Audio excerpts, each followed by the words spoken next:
Tonight on Truth Talks, Diddy's prison clothes are hitting the auction block. It's not quite what you think. Plus, some black women are building up beauty empires from the ground up, from their own kitchen, and then selling them, and then catching heat after they get intergenerational wealth. Can a sister come up at all? What's really going on? But can we get quality hair products that we need? It's a big conundrum. And why are parents making their kids learn R&B history as punishment? I'm confused. Let's get into it. Truth Talk starts right now.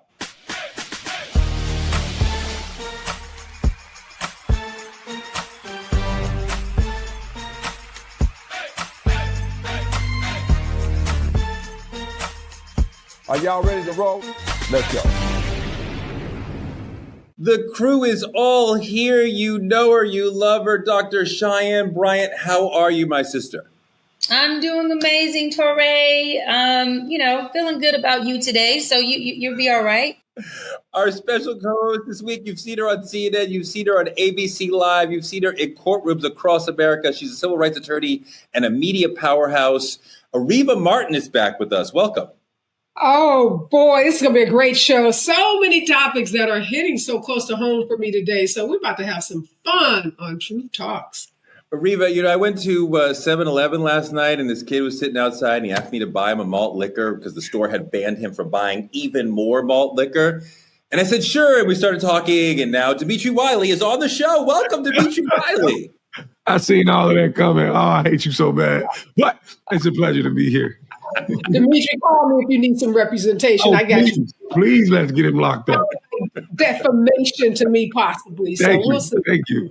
So look, let's go to our first topic in trending topics. Diddy's on trial for racketeering, but someone's paying big for his prison clothes? Really? You can't get the ones he's wearing now unless you go into the jail that he's in. But Diddy's prison costume from the fantastic 2001 film Monsters Ball recently went up for auction. The film was Diddy's second major film role. And in the film, which was very powerful, he plays a condemned man on death row. So we get to see him be marched to the death chamber. Dimitri, who would buy this? Do you think it's insensitive to auction that off right now while he may be about to get real prison clothes for a long time?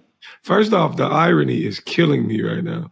The idea that it's actually quite hilarious. I cannot make that up. But the problem is our generation, not even generation, our culture. Our culture is so quick to create merchandise out of pop culture. We turn anything into merchandise before we even lived it.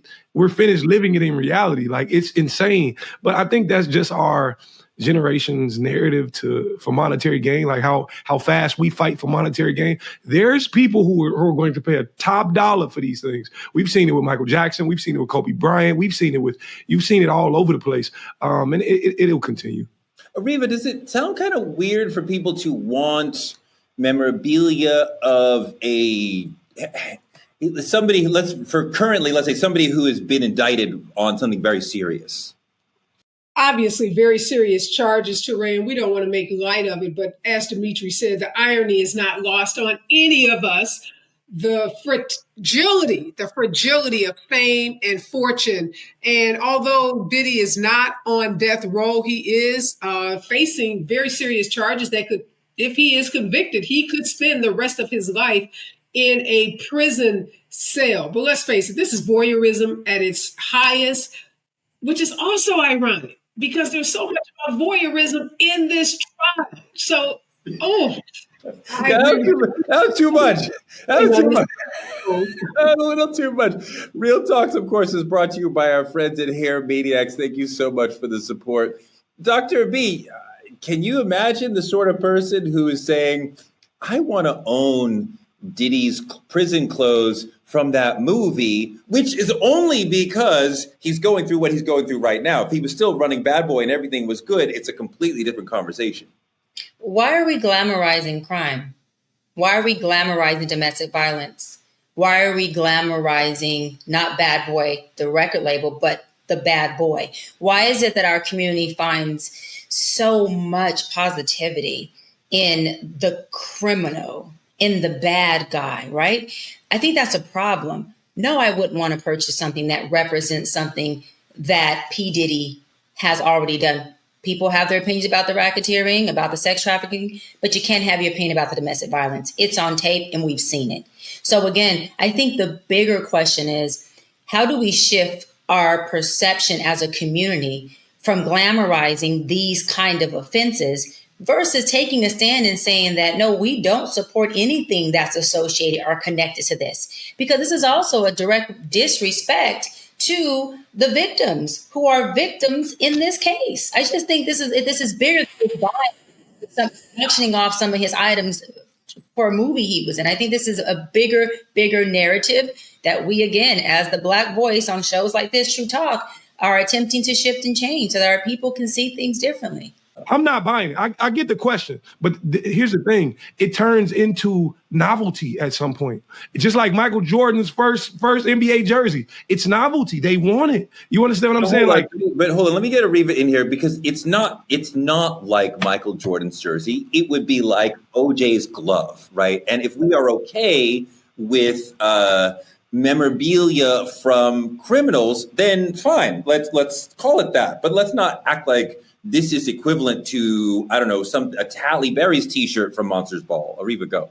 Yeah, we got to be clear about what it is that's being sold. And your point, Dr. B, about the domestic violence, yes, no debate about that. We can debate the other charges. But what I like about the sale of this item is that it gives an opportunity for advocates like us, Dr. B, advocates for women, advocates for domestic violence victims to take some agency here. So maybe some domestic violence advocate buys this and donates it to a shelter for women. Because one of the things we're seeing in this trial is victims standing up for the first time for many of these women, having the courage to stand up to a bully, to tell their story, and to gain back some of the agency that they lost in dealing with him. So I think we use this for good, because the reality is, like Dimitri, there's some people out there that are sick, that want to be able to say, I got Diddy's uniform or wardrobe from this movie, but I'm hoping that somebody buys it and donates it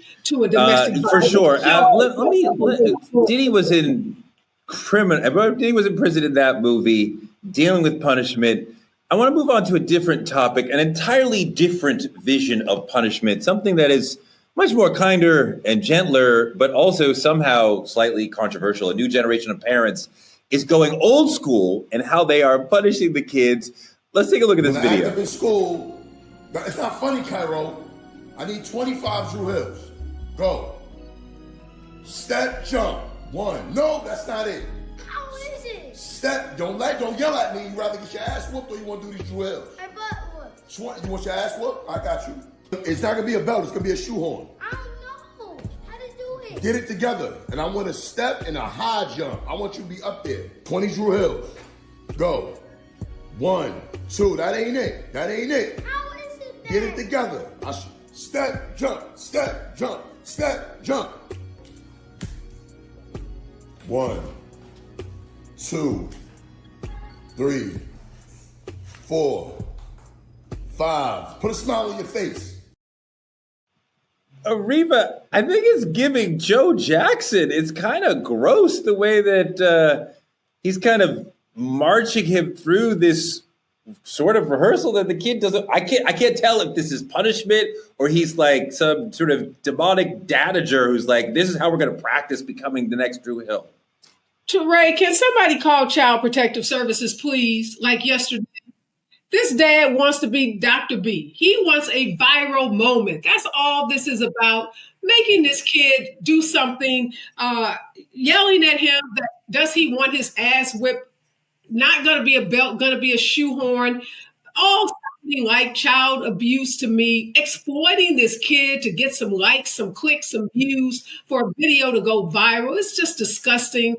And parents who are doing this, you're on the internet. So the Child Protective Services, this video could get sent to a teacher, get sent to a mandatory reporter. Somebody watching this may be not calling Child Protective Services. You may get a knock on your door. So cut it out, Dad. Grow up. Or make a video about your own self jumping, doing the Drew Hill dance. Leave this kid alone. Let this kid be a kid and not be subjected to this punishment.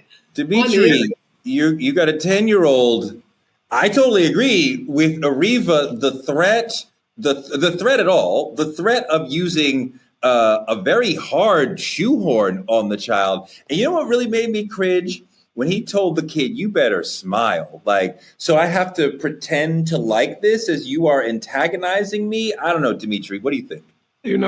For me, I'm not this parent. Like, I can't be this parent. I can't do it for viral sensations, and I don't do it for TikTok. That's just me personally. Parenting should never coexist with what you want with viral sensations on the internet. For me, I think about the idea in Black culture. We know spanking and slapping the kid on the hand ain't gonna get the job done, right? Sometimes we take a further extent, but we also understand the idea that what happens in your house should stay in your house. I ain't saying hit a kid with a shoehorn at all. What I'm saying is I do turn to alternative punishment when my son acts up in school, but you're supposed to be reading. You got extra homework today. You got this, you got that. I ain't saying hit your kid at all, but this is pure amusement for a parent and their followers and not at all being a good parent. It's terrible. Yeah, Doc, this makes me super uncomfortable. And like, yes, everybody has addressed that this is for clicks, but putting aside that, I imagine this is probably the way he talks to the child on the regular. So I'm very uncomfortable with that and like looping in. The Drew Hill part seems like an excuse to get on the kid. Yeah, I agree. I think that's the nature of him and his son's relationship. But I can say this, just being in my field for 17 years, I didn't see any fear or discomfort in the kid. It seemed like they kind of role played this before. The kid knew to kind of say, I want a whooping. And so I understand it looks bad and sounds bad, and it is bad to exploit your child for clicks. But I can say, just from observation, as being in my field for this long, that kid wasn't afraid of that father. That kid was going along with this role play they're doing. And I'm not saying it's okay to pray, because I'm into hold on. If they are role playing, as you're saying, which I think you're probably right, they are putting on the internet a video where the kid is seemingly consenting to getting his ass beat. Like, there you go. Now that's the bigger problem I was getting into. I was going to say the role play part and having this parent-son relationship that they can play and be cool, and there's a safe space because it's aware this kid is not in fear for his life in this video. But the narrative, again, that we keep putting out to our Black community at the hands of our Black families is not the representation of Black families, at least not most of them. And so when we're putting out that, hey, we're beating our kids with shoes, and if they don't do a Drew Hill jump up and down thing, then they are going to get beat and disciplined. It's like, is that really a disciplinary moment? No, we're not talking about a kid who cursed or a kid who acted up in school or who's talking too much in class or doesn't want to wake up in the morning, or, we're not talking about a disobedient child. We're talking about a child who's not doing a damn dance move that you want your child to do, that, in my opinion, he's too damn young to even listen to and know what the hell Drew Hill's talking about. He's not even old enough to know or should be exposed to that language. And I love what Ariva said. She said, listen, it's you want someone to do this damn dance move? Dad, do a video of you doing it so you exploit yourself and get your own clickbait. Don't use your child as a way to build your own internet social media career. That is not cool.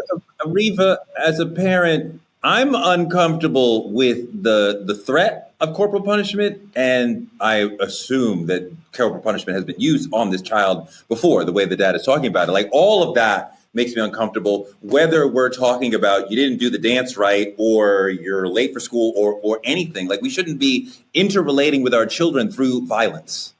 Lazy parenting, that's what it is, Touré. I'm going to give a shout out to Mr. Dimitri, who said with his kid, he gives him extra reading. You know what extra reading requires from you, the parent? For you to be sitting there reading with the kid or overseeing the reading.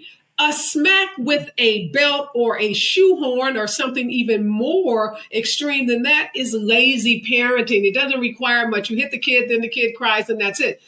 What Dimitri is talking about is changing behaviors, engaging with your kid. And that's what we want to see more of in Black families, in Black communities. Yeah, we got beat.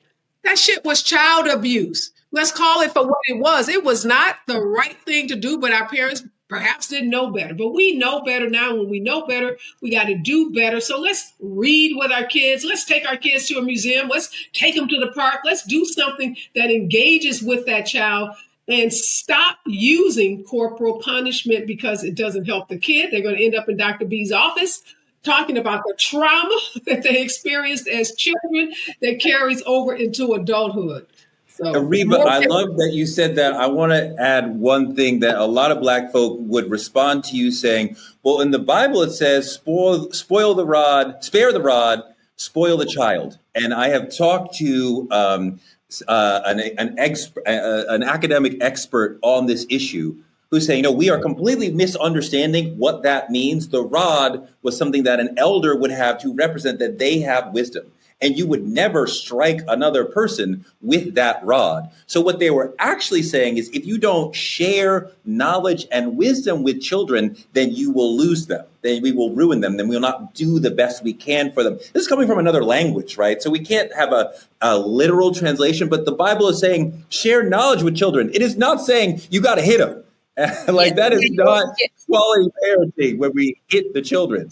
And Torre, we have a lot of knowledgeable kids and adolescents in this new culture. And we have a lot of gentle parents, and these kids are just a complete disaster. These kids don't seem to be doing too well. I got my ass whooped. I don't call it abuse. So I'm going to push back on that. And hey, I'm going to toot my own horn very, very humbly. It worked for me. I don't believe in gentle parenting. I don't believe in abuse. But the Bible also says an undisciplined child is an unloved child. I have felt and still feel at 42 damn loved because my parents took their time to pay enough attention to discipline me and to explain to me why they were doing it. So these knowledgeable, know-it-all kids you're talking about today, they have a lot of narcissistic, all about me mindsets. It doesn't seem like that knowledge is working because they're not implementing it. Sometimes kids need discipline that go past sitting down and having a conversation. There's all sorts of ways you can discipline your kids, but you don't have to use physical punishment to discipline your kids. Nobody on this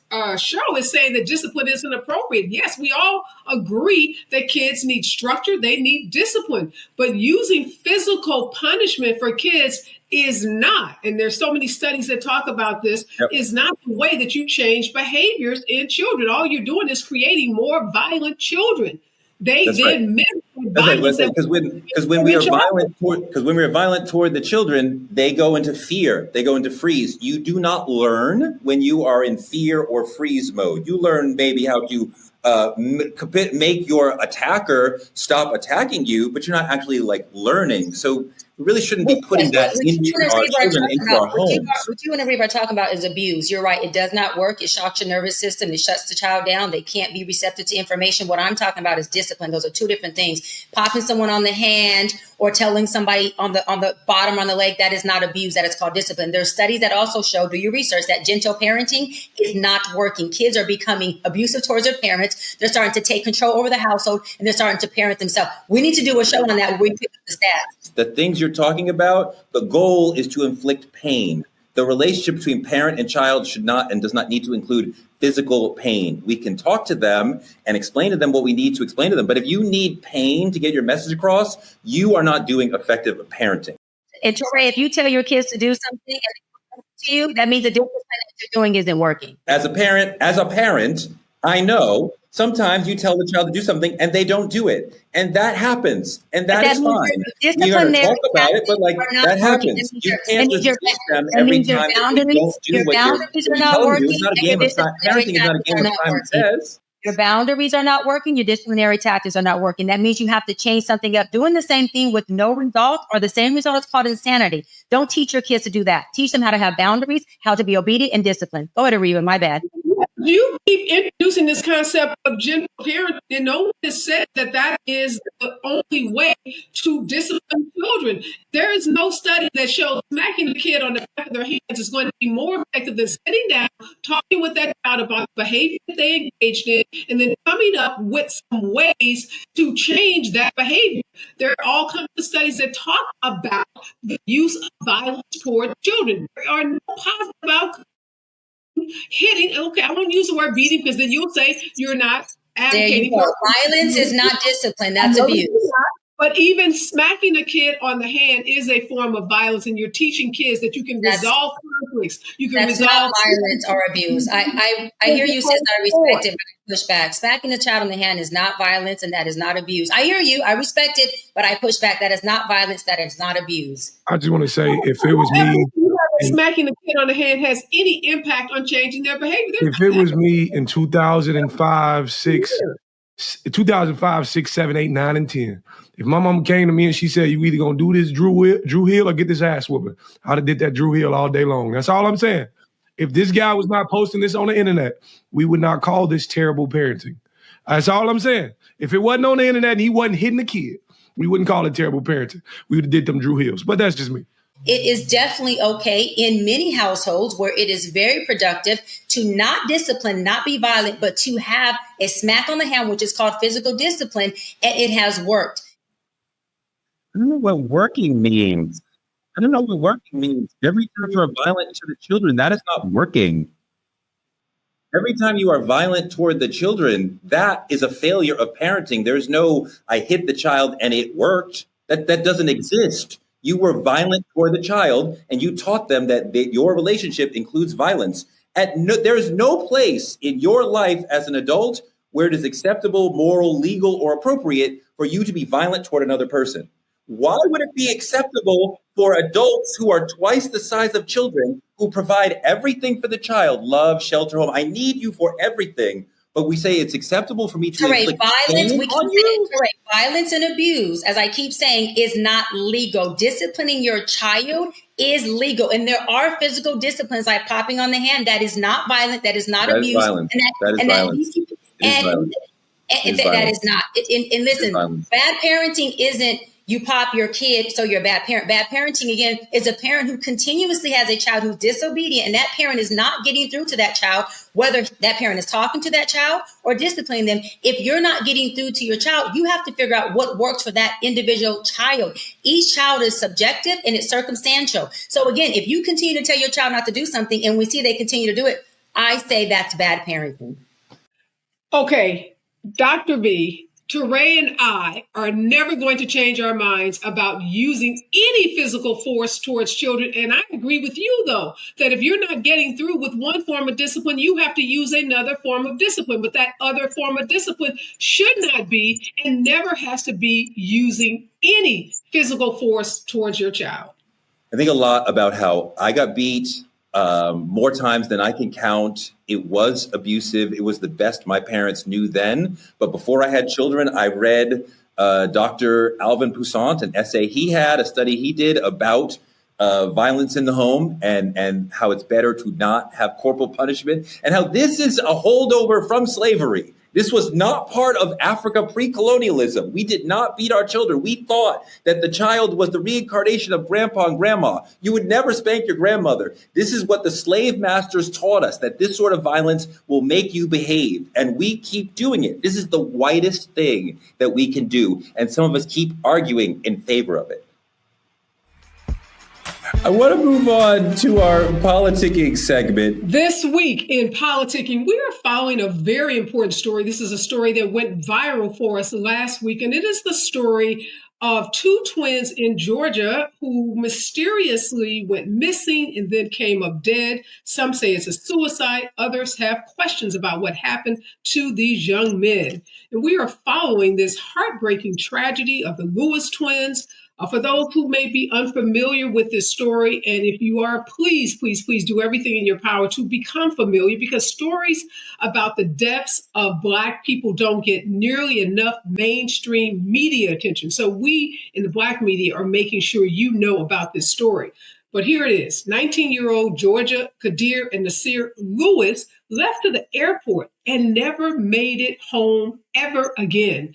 Their bodies were found 90 miles away in the Georgia mountains, and their disappearance and ultimate death was labeled first a murder-suicide, then upgraded to double suicide.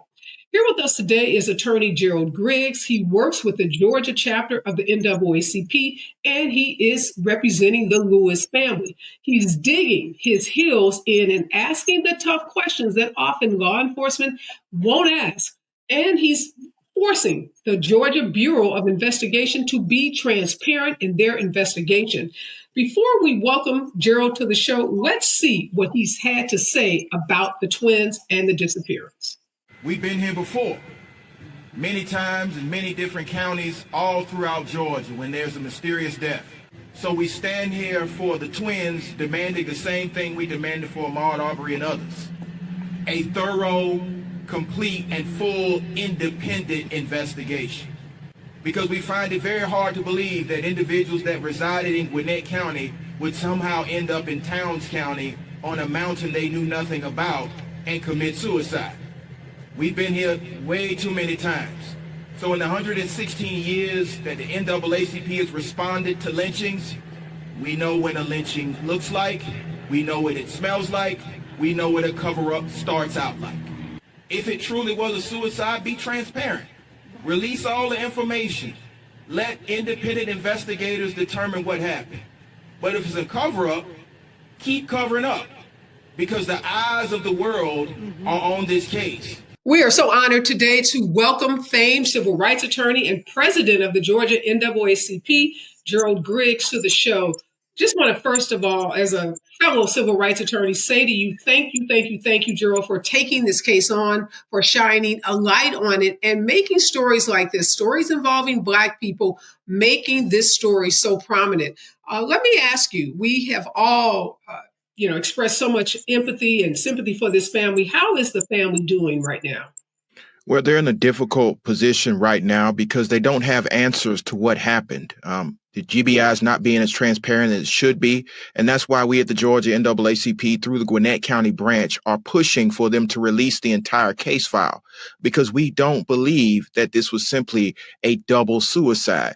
These two young men were born and raised in Gwinnett County and Lawrenceville and found themselves up in Towns County on a mountain that is locked, dead from apparent gunshot wounds. And we find it very difficult to believe that these 19-year-olds, one of which who had a flight booked to go to Boston, would simply just leave that flight and go directly up to the mountains to shoot himself. So we want to have answers. We've seen some of the pictures that were released by the firefighter, unfortunately were released, and we see that there are some grave concerns. So one, we want the GBI to release the entire file. Two, we want the governor to order an independent investigatory panel to look into this death. And three, if there are any nefarious things that have happened in this case, we want someone prosecuted to the fullest extent of the law, because the family is sure that this smells like a cover-up. And Georgia has a history of this, whether it's Kendrick Johnson or it's Ahmaud Arbery. The initial story does not pass the smell test. It does not pass the smell test in this case. And we know, Gerald, you've been involved with high-profile cases like the Ahmaud Arbery case and others. Why is it, though, that it takes so much, such a Herculean effort to get the media to focus on these cases when the victims in this case are Black people? Well, the media doesn't focus on Black people when we need help. And so that's why it's incumbent upon platforms like this, Black media, to push the narrative. We have to look no further than Emmett Till. It took Black people exposing that atrocity to get the attention of the world. And so we must do it in this case. Back to what we saw in Scintilla Shores, that initial story was he was a burglar. It wasn't until the entire world saw the video that we started to get the truth. So in this particular case, we find it very difficult to believe that two 19-year-olds would travel 90 miles to a remote mountain in Towns County, the Pine Mountain in Hiawassee, where they've never been before, behind the locked gate, and execute themselves. That does not pass the smell test. So to answer your question, the media sometimes is not concerned enough about the loss of Black life. And that's why it's incumbent upon the Black community to show that concern. And we know Dimitri said on the show before that when it is a mysterious Black death, we rarely get justice. We get stories, we get cover-ups. And so oftentimes it's the family having to hire a private attorney like you. It's the NAACP and it's private investigators that do that work to uncover what actually happened. Can you tell us in this case, Is there a private investigator working with your firm or with the NAACP or the family to try to get to some of the details that are important to this case? So, yes, we have our legal redress committee that's already investigating this case with other lawyers and investigators, but we need the investigatory file. And many times that's the holdup. When you have government entities that go ahead and rule something a double suicide, but then don't release the information so that we can do a thorough investigation.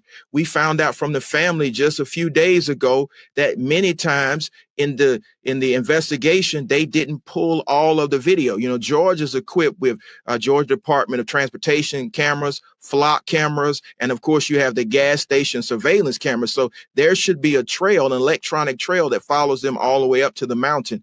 We need to all that to be released so we can do a thorough independent investigation. But yes, we have investigators and attorneys on standby. And we must remember that in all of these cases, this is the purpose of the NAACP. One, Ida B. Wells was a prolific journalist of lynchings. And so we have to be the ones to investigate these mysterious deaths as we've done for 116 years.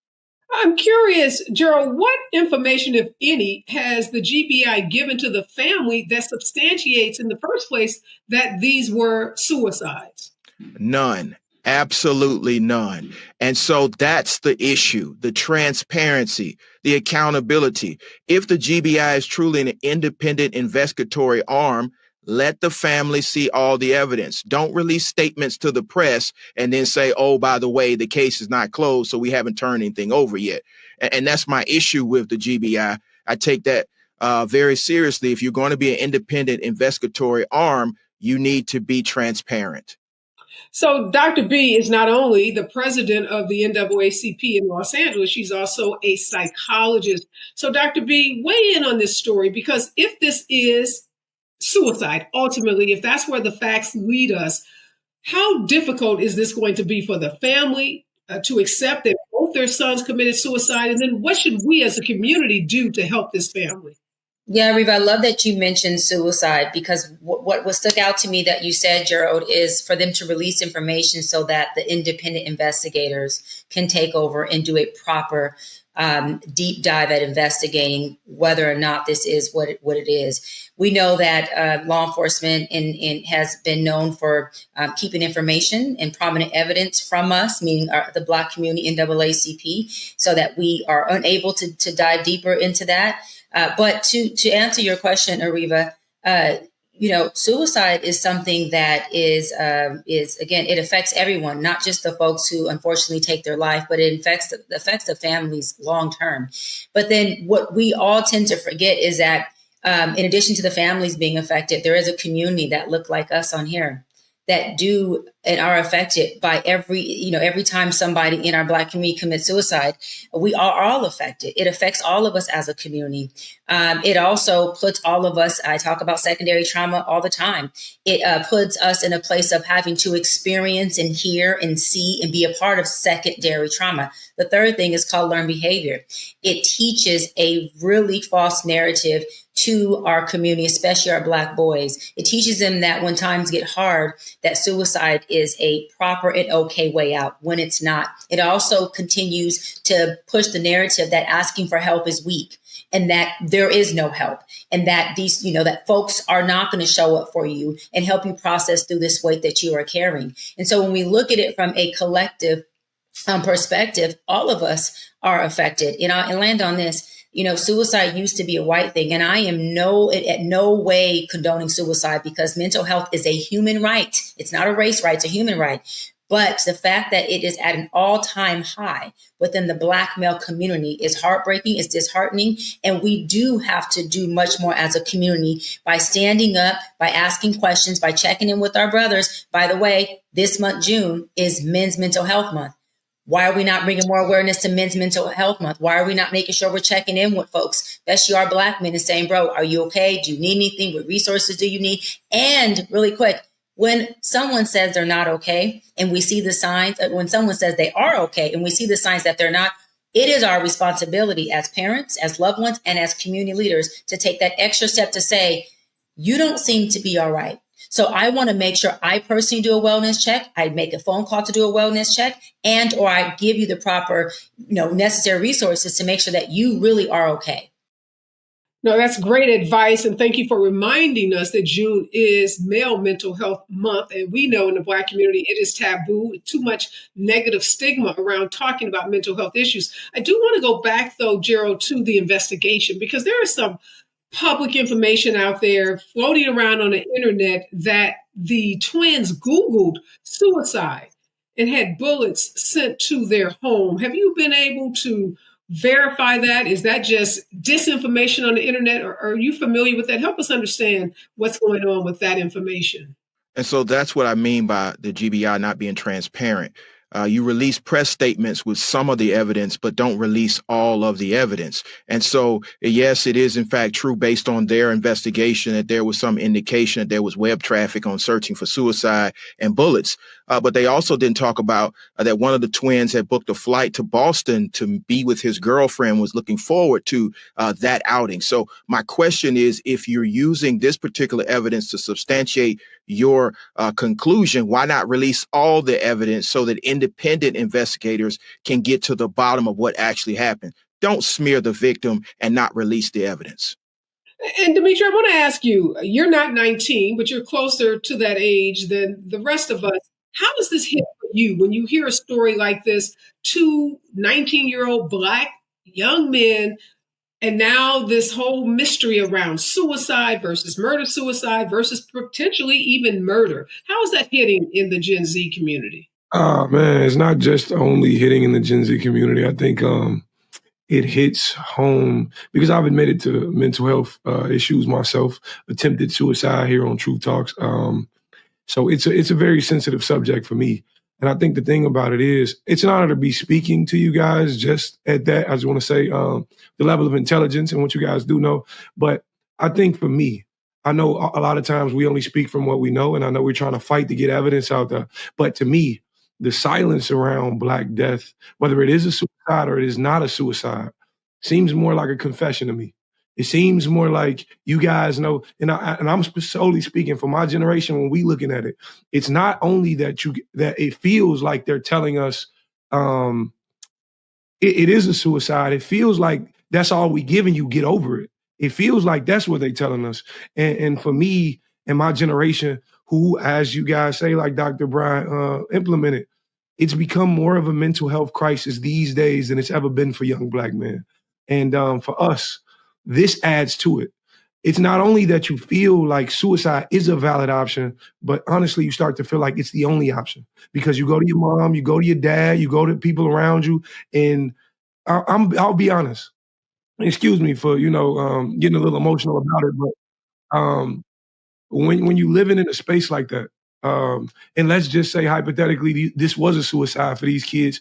That's not to my belief, but if we speaking on suicide, when you living in a space like that, even the slightest no can push you over the edge. Even the slightest, the slightest turn of what you needed. You may have just needed a hug, and not having that at that moment would push you towards that. And I'm solely speaking that because I'm hosting a few mental health events for young men here in Chicago. It's super, super personal to me. And this specific topic hits home.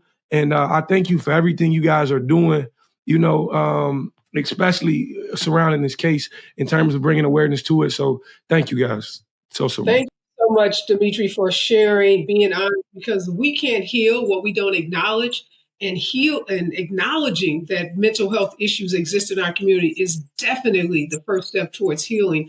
I do want to, Gerald, before we let you go, just ask, what do you think the GBI is hiding? We know that these investigatory bodies want to quickly close these cases, particularly when they start to get some media heat and when they see big time, big dog lawyers like you get involved. They want to shut this down as quickly as possible. But do you think this could be some kind of, white supremacist that's out, some kind of hate crime? Like what do you think could be behind the cover-up? Not sure. And that's one of the main questions we want answered, because we do know there's a heightened climate of racial insecurity in this country, but particularly in this state, especially in that particular region of the state. And so we just want to make sure that there was no involvement of any of the known hate groups that are in this state, of the known white supremacist groups in this state, that there's no indication as any racial animus or attack that happened. You can't just close the book and say, oh, it was a double suicide, when y'all thought it was a murder suicide from the very beginning. And so it's a lot of unanswered questions, which transparency from the GBI and an independent investigation can dispel. But Georgia has a long history of trying to sweep things under the rug. And we at the Georgia NAACP say, not on our watch, be transparent, release the entire file, and let the independent investigator determine what happened. So, Gerald, obviously, we don't have any more information than what has been provided from the GBI and what we've heard from you. But if this is a murder, walk us through what happens next. What happens next is it should go to the district attorney's office up there in Towns County in the judicial circuit there. And there should be another thorough investigation and a presentment to the grand jury, an indictment and a trial. But our hope right now is that we don't have to escalate this any further, because Georgia does have a mechanism where private citizens can bring forth a judicial investigation through a warrant application hearing. That's why we need the evidence, because, again, we only trust law enforcement as far as we can verify. And in this particular case, after 20 years of practicing law, I find it very difficult to believe that two 19-year-olds who know nothing about Pine Mountain would drive up a dark, winding road through a gate up to the mountains and kill themselves in a way where their bodies were placed in a way that the family believes was a sacrifice. And so there are a lot of facts that are starting to come out. Namely, both of them weren't the best of drivers. They get lost with directions and all these things, typically don't drive that far, and already had plans to go to Boston. So there are some serious concerns about what may or may not have happened. And that's why the family is pushing through the NAACP and all of their supporters for the GBI to be transparent. And the message to the GBI is this: if you have nothing to hide, why would you conclude the case as a double suicide but not release the file? Yeah. Well, I can tell you with 100% certainty, we are feeling so much better having had this conversation with you, Gerald. This is a difficult case. It's a difficult case for our community, for our young people. But knowing that the NAACP of Georgia is on the case, knowing that you are on the case, give us hope that we are going to get to the bottom of this. We're going to find out what happened to these two young men. We're going to hold anyone accountable that had anything to do with the deaths of these two young men. We are going to stay on this story. It's an important story for our community. It's an important story for this show. But tell us, Gerald, before we let you go, what can we do? Is there a GoFundMe account? Is there a letter writing campaign? Are there calls that we need to make to the GBI? What can we do as a community to support you and to support this family? All of those things. The family has set up a GoFundMe to support this case. The NAACP is calling on everybody concerned, both in the state of Georgia and outside, to put pressure on the GBI to be transparent and release the file.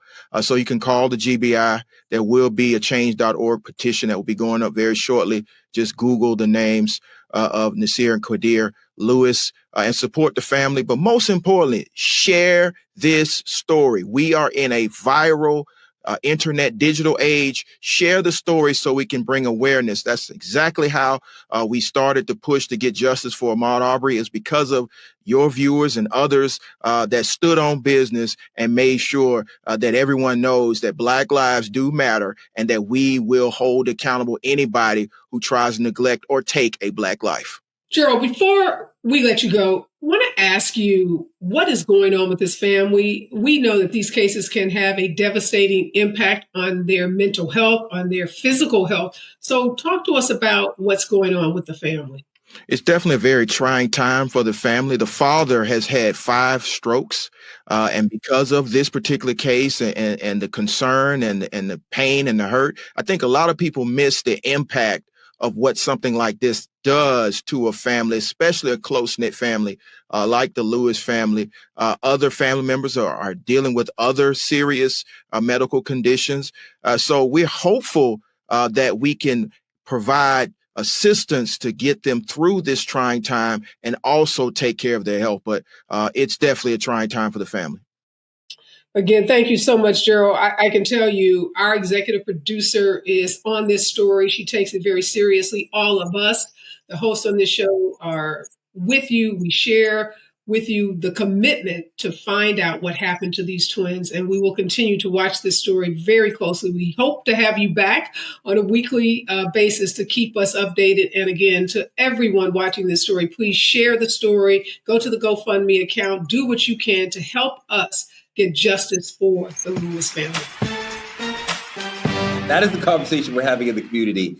But I want to move on to another conversation that we're having in the community in Real Talk. We all love Black girl magic. But what happens when that magic leaves your hair dry and breaking? A lot of Black women have found that historically Black hair brands are selling out and then leaving them behind. So the companies like Carol's Daughter and Shea Moisture, which were built by Black people to serve Black people and did that very well, find that the founders sell their companies, take home a bag that can change their children's lives, maybe their grandchildren's lives. But the customers sometimes end up feeling betrayed because they need good hair care, and major corporations come in and buy successful Black hair companies and then leave people feeling like when the ownership changes, we lose a brand we need. The formula changes, the things that make the brand important to us change. It's a complicated conversation. I interviewed Lisa Price, who started and ran my favorite hair care brand, Carol's Daughter. And when she sold the company to L'Oreal, she felt some hating. At first, she was ashamed, but then she pushed back. Roll that clip.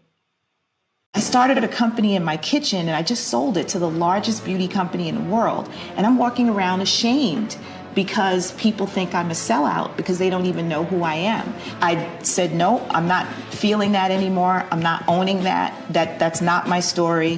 When I got back to New York after that weekend, we started educating people as best we could because I felt like as Black people, we're accustomed to being stolen and taken from and used. So I changed the narrative. Ariva, you've seen this journey as yourself, growing up, dealing with your hair and then being a parent. Now your daughters are grown up, but like you've dealt with this in multiple ways. So how's that Black hair care journey for you? Well, first of all, was that some shade, Touré, about my hair?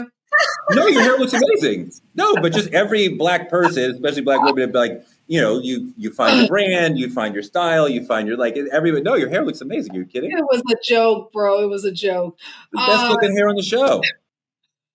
Oh, look at that love bombing, Dr. B. Okay, I love get him, Marina, get him. I love this topic. And I had an opportunity to see the founder, Lisa Price, at a recent conference and talk about, as you know, Touré, she's bought her company back. So that's a really amazing thing if people didn't know that. But look, here's the deal. It is the double standard that Black women are always faced with.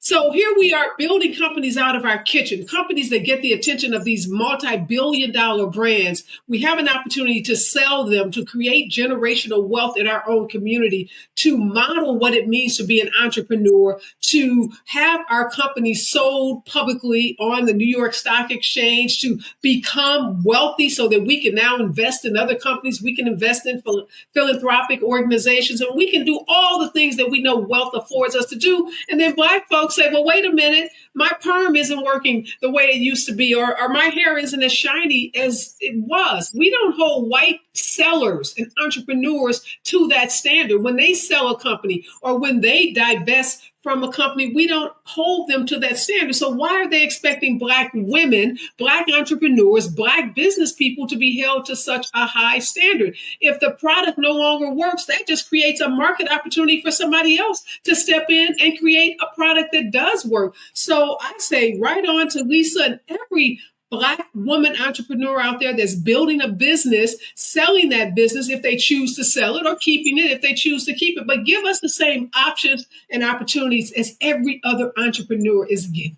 given. I want you to go a little deeper on that, because you owned and operated a very well-known law firm, and lots of people were like, wow, that is so inspiring that this sister owns and runs this law firm, and maybe I can do that one day. I'm sure you've advised people in this space era. So there's Ariva, who owns this thing and is an inspiration and a beacon to adults and children. But then you want to change your family's life, your grandchildren's life, and you want to sell the thing and realize the value. Both things are valid choices, but like there is a value to the community in being seen as owning something. Oh, I totally agree with you. And there is a value in creating those intergenerational businesses and passing down a business, whether it's a law firm, a bank, or a hair care company. But we're acting as if these women who sell these companies go off and, sell to the south of France and are never heard of. These are entrepreneurs. So they may sell that business, but more often than not, they are creating other businesses. And all I'm saying is give us an opportunity to do the same things that other entrepreneurs are doing. And most of these folks, I can't speak for every last one of them. I can speak for myself as an entrepreneur and a business owner and so many others. We are thinking always of our community, and we're always thinking of how we continue to create value for our community. And trust me, if we can get $1 billion sale of a company, that just allows us to create more opportunities for more entrepreneurs to invest, because we know Black founders are less than 1% of all recipients of venture capital funds. But if I sell a business for $1 billion, guess what, Teray? Now I got money that I can invest in hundreds and hundreds of other Black entrepreneurs. For sure, there's very, very few Black companies that have exited at $1 billion, right? We would love to see that, but that is a very, very hard standard to reach. But Dimitri, she makes a great point. The counselor makes a great point about women and what the lens that's being put on them for selling. Is it the same, do you think, for men, Black men who create companies and then sell them? Is there the same sort of, sort of feeling about like, yay, we take so much inspiration from you owning it, and thus we're so hurt when you sell it? I don't think it's the same standard for men and women. Just based on how our culture looks at it, we are always a lot harder on women when women want to be entrepreneurs and they do the correct entrepreneurial thing. It's actually quite amazing to me that we're this way. Maybe it's probably because men pay less attention to the actual ownership. Like, we support things and we don't care who owns it. We don't know who owns it. But the thing about it is, I think what's interesting to note about this whole thing to me, because I'm with Ms. Martin for sure. I think sell it where you can, because that's the point of being an entrepreneur. It's to create income, generational wealth for the family and everybody under you. But the interesting point to me is that more than likely, the same people yelling she's a sellout, the same people yelling you shouldn't have sold it, were probably not supporting the business anyway. You were already going and buying from the competition she sold it to. So it's an interesting thing to me. Shai, I think some of these folks, though, who are complaining are loyal fans of the companies. I mean, we're talking about hair care companies, and how important is hair to us, especially as Black people? How important is our hair looking good to us? And traditional manufacturers are not really checking for us. So when we have the Carol's Daughters and the Shea Moistures and other people, Hair Magic, who are like here to help us and like want to be there for us, like, we love them. We need these companies to be there for us. When you sell the company, after you've created this great relationship with the people, your customers who are like, especially for hair care, we need you. Do you not still have a responsibility to them? To the brand will still be there for them. I want to roll a video that speaks to that and then talk about it. Their hair once gave bounce, body. My edges were thinning out. It's like clumps coming out. And suddenly they were pulling up to the scene with their ceiling missing. I was in denial. I'm like, it can't be Mael. It's everywhere on social media. Because my hair in the front was just falling out. Ruined my hair. You heard me. Mael Organics hit with claim after claim recently on social media. Customers saying that some products were turning them into bald head skittle diddles. A lot of these products, especially when they have fragrances, can be really damaging for Black hair.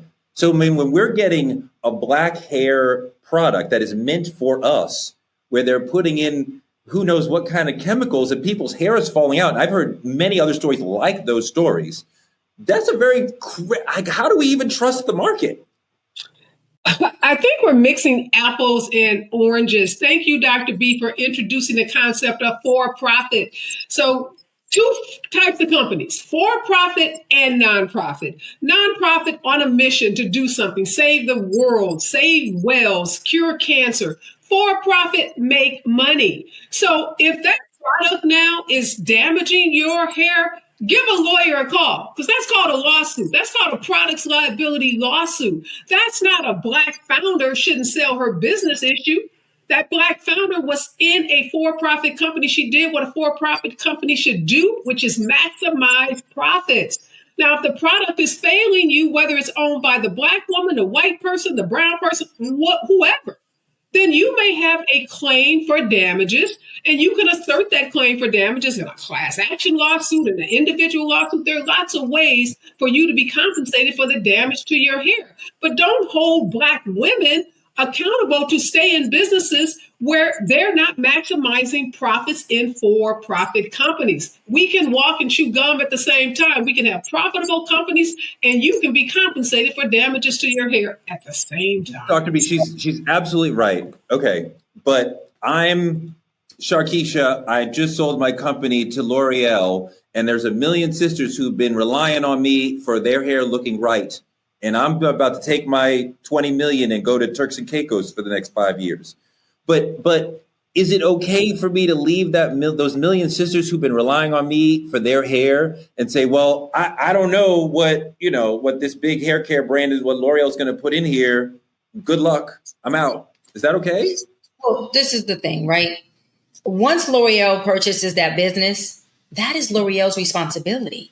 That is no longer my responsibility. Now, me as a business owner, I would have put out a disclaimer that says, hey, all of my fans, my followers, my consumers, thank you so much for supporting me when I did own such and such, but I have recently sold it. And so they are taking over. And I just want to do that because I love y'all, but I will be building more businesses and more products just for you ladies, because I know we are a community here. And I would have went on to that brand disclaimer of a video because I want to be able to keep my audience, because I'm going to build more businesses. That would be a business for me.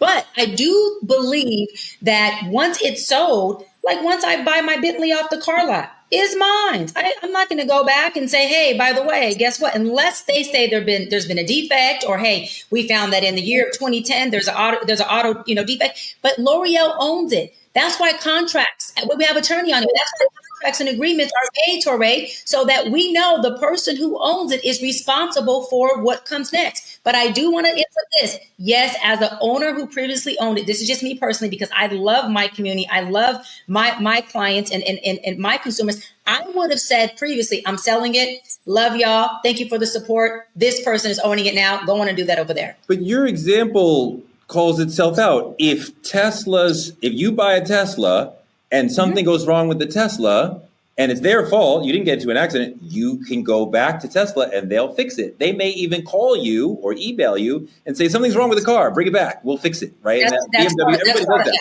So if I buy Carol's daughter and my hair falls out, that's not like caveat emptor, right? That's your problem, right? Like that is, I would go back to the company and be like, I've been trusting you. I mean, my God, if Carol's daughter, after all these years, I've been rocking with Carol's daughter for like 25 years and it's fantastic. And I've tried others. It is the best for me.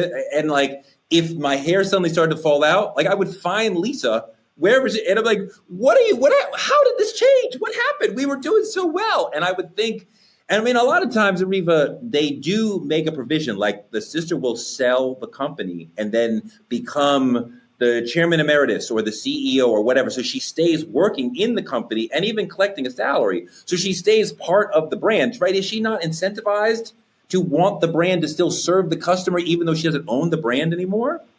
I think she does. And I think to the point that Dr. B is making, that the best owner that sells may be able to do is to tell their audience, to tell their clients that they are moving on. And in your example, sometimes they do stay on with the bigger company. They get a position as CEO or product manager or some position. And many of them will try to keep the product, the fidelity of the product in place. But again, big business steps in. So if L'Oreal says to Lisa, yeah, you were using this product, but for financial reasons, we are going to change this formula. Lisa may be limited in her ability to force L'Oreal to use the same products that she was using. And that's why I think Lisa and some of these other folks end up buying their company back. Maybe they don't like the way the big company has changed their brand. But again, putting all this on the backs of Black women, where's their incentives for us to go out and build big companies if we can never sell that company out of fear of being called a sellout? Again, not a standard that Black men are held to, not a standard that white folks are held to. I say support those Black owners when they sell those companies. Trust that they have our backs, that they're going to do something with that money that continues to enhance and make our communities better. But don't shackle them with these unrealistic expectations. They are not martyrs. They are business women. Give us respect. We're business people. Dimitri, you have no hair. That's the question.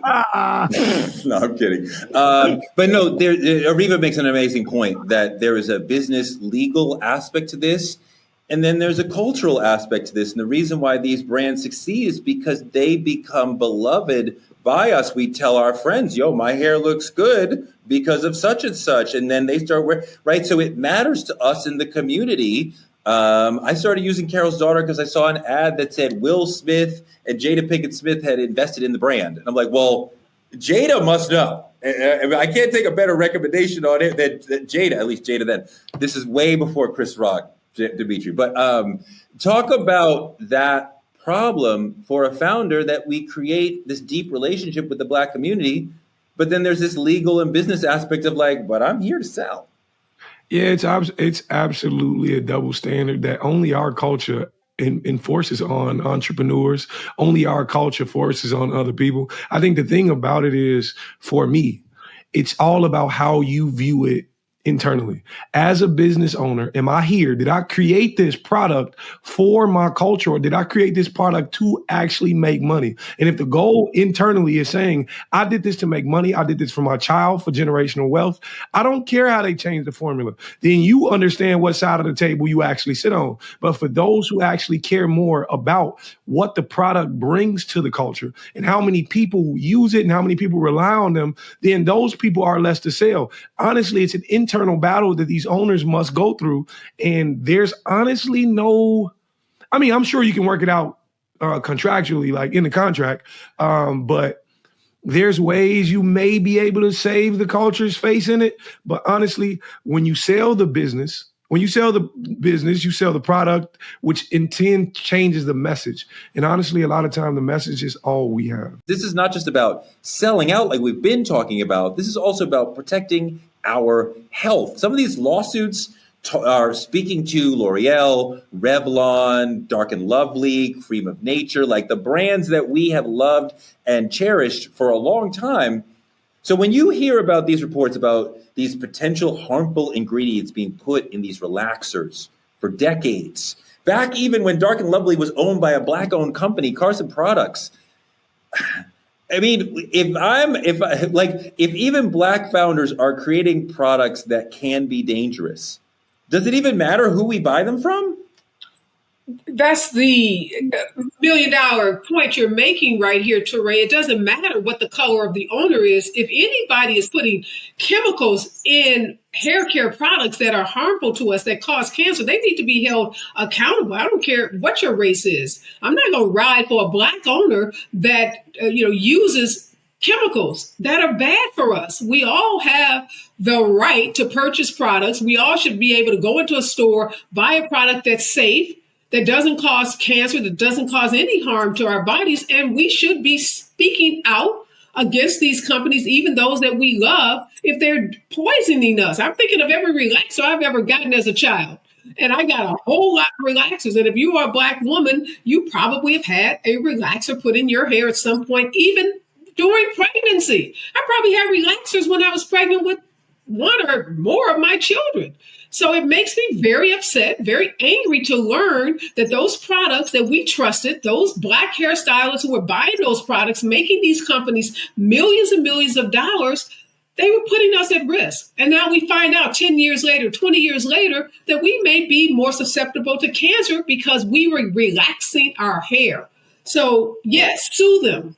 Get every dime you can out of them. It's not going to prevent the cancer, but it might provide you some much needed compensation to help you get needed cancer treatment or to deal with some of the damages you suffer if you are one of those individuals that got relaxers and now you find yourself with some kind of cancer. Doc, how do we know what we can feel good about using when, as we said, even some Black companies are putting dangerous things in our hair care? Like, I would assume if it's Black owned, that means that they're thinking about us and we can trust them. And we know from the data that that's not always true. So then what do we do? Well, it's a dual responsibility. I know when I was young, to Ariva's point, my family put a relaxer by Dark and Lovely. But when you read the back of Dark and Lovely, it says on there, may cause cancer. These chemicals may cause cancer. Those are disclaimers. So, I mean, yes, folks should be creating products that are as safe for consumers as possible. But at what point do we hold ourselves accountable to say we also have the dual responsibility of reading what we're choosing to use or what we're choosing to do? When they know that it causes cancer, you almost wonder, is it become like a deliberate thing to try to hurt us? I mean, the thing about it is the bombshell is the idea that, of course, they knew it was dangerous. But the thing about it is they knew that regardless of anything, the straight hair thing we were looking for has always been tied to fitting in and being clean and appropriate and acceptable. So regardless of what I put in this bottle, they're going to buy it regardless. And I think that's the thing about it. The thing about it is, how far were we willing to go in not reading the bottle and not reading the ingredients to understand that this was actually causing harm? I think people don't actually speak on that perspective enough, that it was here in my face the entire time. I was just so concerned about straightening my daughter's hair so she can look good for this or fit into this or have this clean image or appropriate image. So that's it for me, honestly. That's how I feel. Ariva, to what he's saying, I mean, he makes a fantastic point. Your hair looks extraordinary, but should we not be saying, and I'm sure you've had this thought, of like the whole notion of us saying straight hair is the highest level, and this is this is when I go to look really, really good, this is what I'm going to do, get a relaxer. Our whole notion that is what looking professional, looking our best isn't that part of the problem? That's very much part of the problem. Now we're talking about European beauty standards that have been imposed on the Black community. And for the record, this is not a relaxer. This is what we used to call a press and curl, and now we call a straight iron. I don't know what we call it today, but it's not a relaxer. But I want to push back on something Dr. B said and about the labels.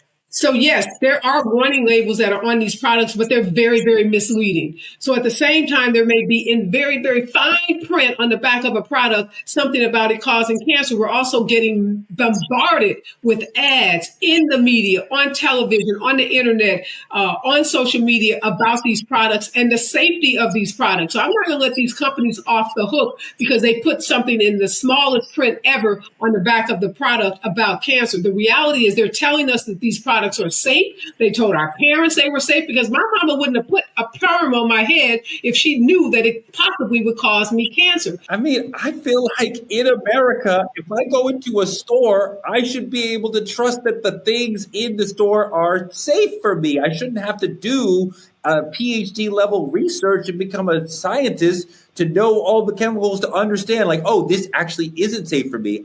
Yes, I believe that companies have a responsibility to give me products that won't harm my body. And I think the legal system, Ariva would say, completely stands up for that, because if I use the shampoo or the conditioner and my hair falls out and my scalp is damaged, I can sue them and they will probably end up having to pay me. So we have determined that absolutely the companies have a responsibility to be good to us.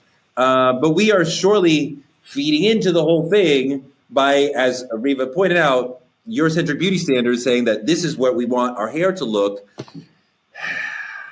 I mean, I didn't know that your hair was not relaxed. I think your hair looks fantastic, Ariva. So there was no shade there. There is the opportunity to use natural products and things without fragrance and things without certain chemicals. And there are brands you can buy where you can customize what goes into the bottle, and you can say, okay, I don't want that. So then it is even perhaps safer for you. The thing about this is the larger conversations is self-acceptance. You can put all the natural products in the world you want on the market. But the thing about it is if they are not what I deem worthy, that the world tells me is worthy of acceptability, then I'm not going to buy it. The thing about it is you got the option to do your hair however you choose to. But if the world is shaping you in what you should believe, then that's all that's going to matter. When the world teaches you to hate your roots so they can sell you a product, that's all you're going to do. That's all you're going to know. And a lot of times it starts young. Like your mama was already buying these products, so it was already laid on you. All it did was continue. And I think that matters. We need to push self-acceptance in order to push natural products, because I'm pro Black women doing what they want to do. Baby, and rocking your natural hair is what you feel like you should be doing, I'm clapping for you. That's all I'm saying. Aw, that was so nice. Yeah, your DMs is gonna be all filled after. Come on now. Hey, look, hit me up. Comment 773. No, I'm just kidding. You can't put your phone number on the internet, nigga. What you doing? You crazy. All right. Thank you so much, Ariva, for coming through as a special guest and bringing your legal mind and everything else. We really appreciate it. It's been an honor to spend this time with you. Like, comment, and subscribe on our YouTube channel at Truth Talk-Live. Support us by donating to Truth Talks Live or visit our website and become a VIP member of the Truth Lounge. Advertisers and small business owners, we have space for you. You want to advertise on the show? Speak to our 10 million strong viewing audience. Come find us. Go to Truth Talks.live. We'll figure it out. Click on your favorite co-host VIP room. Support Hair Mania, and let's build Black media together. Tomorrow night, we're joined again by Ariva Martin to peel back the layers of truth, justice, and what it means to live bold and Black in America. Truth Talks airs weeknights at 8 p.m. EST and 8 p.m. PST. We will be here for you tomorrow.